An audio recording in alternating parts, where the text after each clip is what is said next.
आप देख रहे हैं VHVC न्यूज। नमस्कार, स्वागत है आपका। मेरा नाम है विपिन विभाग। मेरे साथ मेरे सहयोगी सादाब रिजवी। धन्यवाद सर। प्रयागराज महाकुंभ में माघी पूर्णिमा स्नान के लिए भारी संख्या में श्रद्धालुओं का सैलाब उमड़ पड़ा है, जिससे पूरे शहर की व्यवस्था चरमरा गई है।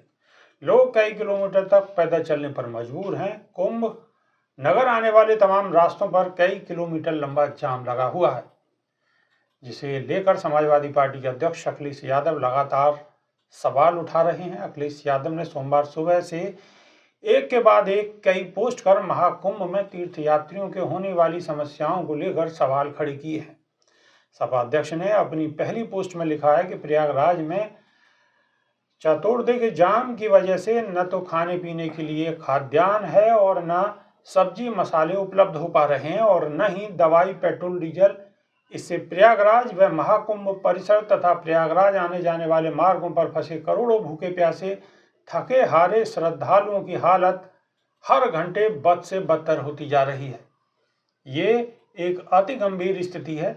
जैसे राज्य में संवैधानिक तंत्र फेल हो जाने पर कमान किसी और को दे दी जाती है, वैसे ही महाकुंभ में अव्यवस्थाओं का अंबार देखते हुए किसी योग्य व्यक्ति को शासन की कमान दे दी जानी चाहिए।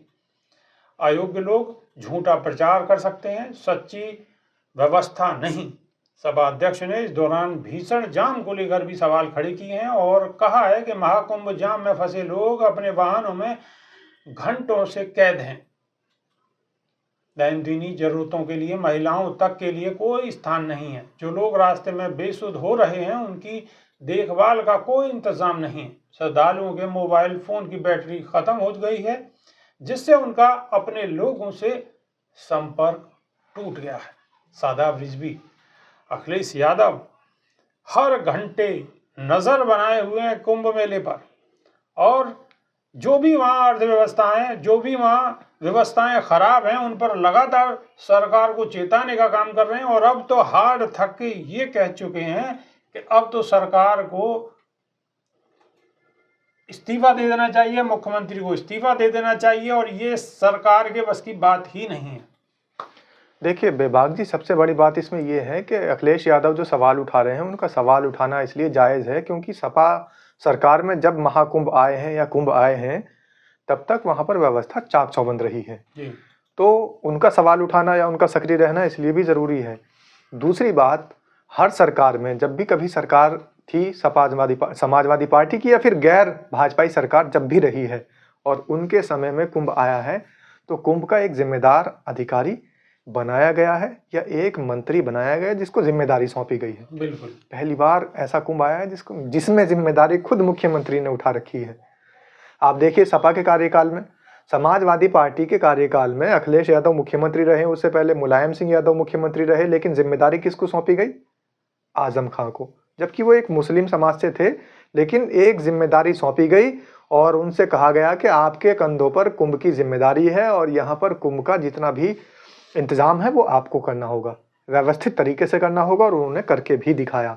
सनातन धर्म के जितने साधु हैं, संत समाज के जितने लोग हैं, वो उनकी आज भी तारीफ करते नजर आ रहे हैं। यही वजह है कि सनातन धर्म के साधु संतों को आज भी आजम खां याद आए हैं। क्यों? क्योंकि उन्होंने बखूबी जिम्मेदारी को निभाया था। और अगर कहीं कोई अर्थव्यवस्था की बात आ रही है या फिर वहाँ पर जो अव्यवस्थाओं की बात आ रही है, जो इकोनॉमिकल सिस्टम है कि वहाँ पर जो है सामान नहीं है, इंतज़ाम की बात करें, अव्यवस्थाओं की बात करें, तो भी जिम्मेदार पे ही सवाल उठाए जाते थे और उनसे ही पूछा जाता था कि आखिर अव्यवस्थाएं क्यों हो रही हैं या फिर यहाँ पर इंतज़ाम क्यों ख़राब हो रहे हैं। लेकिन अब किससे सवाल करेंगे? अब कौन जिम्मेदार होगा? क्योंकि क्रेडिट लेने का हक सिर्फ और सिर्फ इसमें मुख्यमंत्री को है, और मुख्यमंत्री योगी आदित्यनाथ ने क्रेडिट लेने के चक्कर में बहुत बड़ा बवाल अपने सर पे ले लिया। अब वो बेचारे परेशान हैं कि किस तरीके से इस कुंभ को समापन की ओर ले जाया जाए और कैसे करके भी 26 तारीख आ जाए और इस कुंभ का समापन हो जाए। अब वो इस तरीके की एक मझधार में फंसे हुए हैं।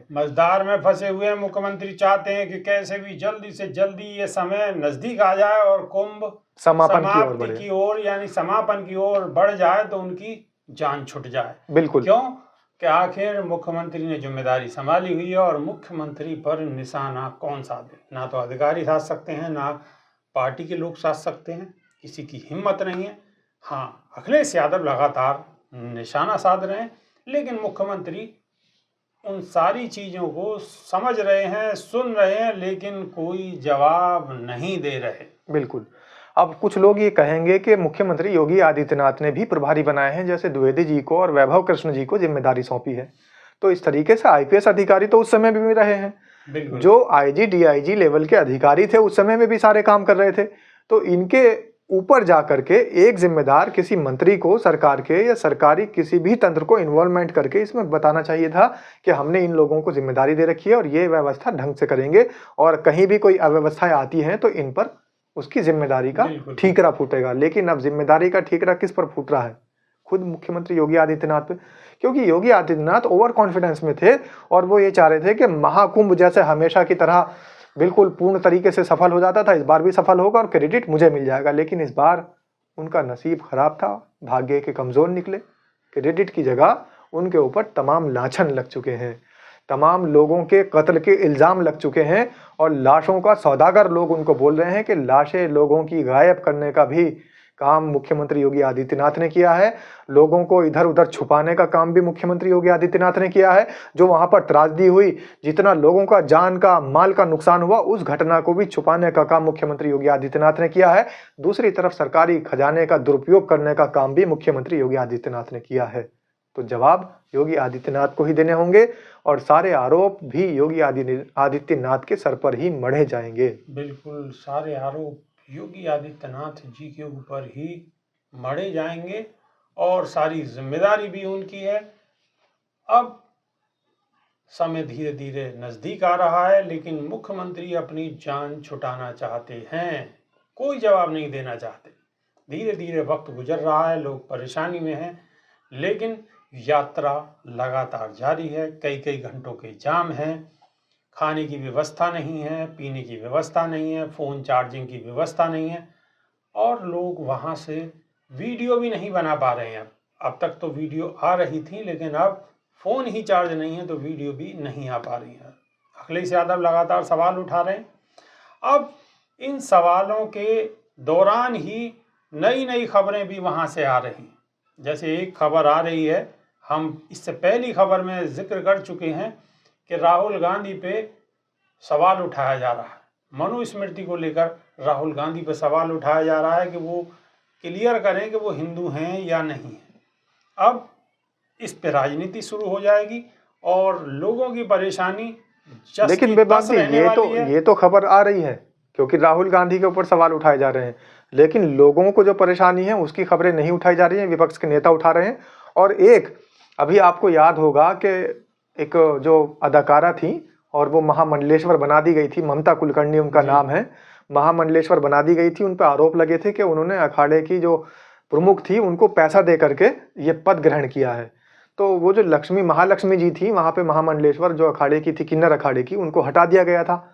अभी वहाँ पर दूसरी पार्टी ने वहाँ पे भी धड़े बन चुके हैं। जो महामंडलेश्वर हटी थी महालक्ष्मी जी, उनके समर्थकों ने इस समय की जो मौजूदा वहाँ पर अखाड़े की प्रमुख है उन पर हमला कर दिया। 30-40 साथी घायल हो गए, तमाम जो है तोड़ फोड़ हुई वहाँ पर और लाठी डंडों से वहाँ पर वो आपको कहीं खबर नहीं मिलेगी। बिल्कुल वो खबर गायब है। खबर क्या मिलेगी कि राहुल गांधी क्लियर करें कि वो हिंदू हैं या नहीं। महाकुंभ में क्या स्थिति है, कैसी व्यवस्थाएं हैं, उस पर कोई सवाल नहीं होगा। राहुल गांधी पर सवाल होगा कि वो क्लियर करें कि वो हिंदू हैं या नहीं। तो आपसे एक दरख्वास्त है कि राहुल गांधी का धर्म ज़्यादा जरूरी है या कुंभ की व्यवस्थाएं ज़्यादा जरूरी है। कमेंट के माध्यम से अपनी राय रख सकते हैं, इंतज़ार रहेगा। बहुत बहुत शुक्रिया, नमस्कार, धन्यवाद। रोज की ताज़ा खबरें सुनने के लिए सब्सक्राइब करें BHPC न्यूज चैनल। साथ ही रोज के नोटिफिकेशन जानने के लिए दबाएं बेल आइकन। साथ ही हमें अपनी राय देने के लिए हमारी वीडियो पर कमेंट करके बताएं और वीडियोस को लाइक और शेयर करना बिल्कुल ना भूलें।